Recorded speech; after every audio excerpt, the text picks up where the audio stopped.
So I stepped outside later that evening. I just wanted to clear my head and maybe see if that strange plant had calmed down a little. But I heard a noise, like a little whimper.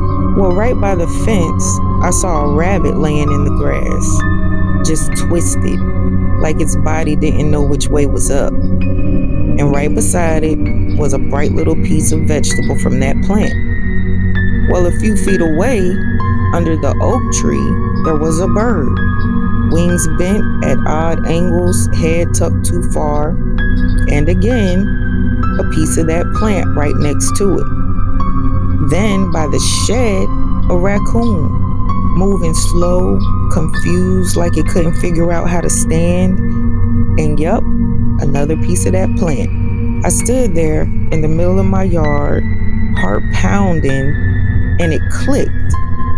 They didn't want me to eat that food.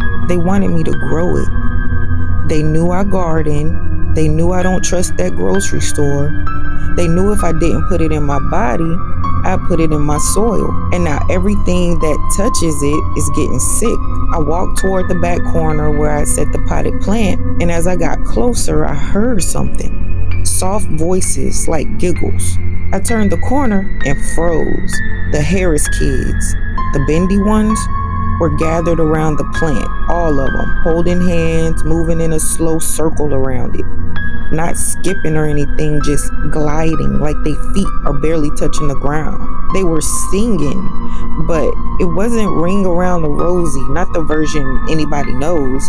Their words were stretched out and whispery, almost like they were humming in a language that I didn't understand. The plant was vibrating, harder now. Vegetables glowing like they were lit from the inside, and the kids just kept circling it, head tilting too far, arms bending too smooth.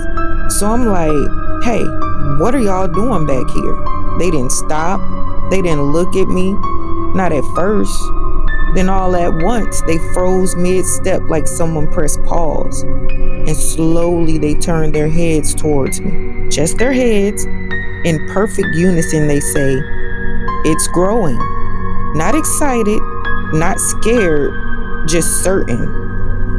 Then they turned back around and walked away, single file, like they're following a command that I didn't hear. I stood there staring at that trembling plant, and I felt it in my chest. This wasn't an accident. It wasn't a gift. This was a seed they wanted in my yard.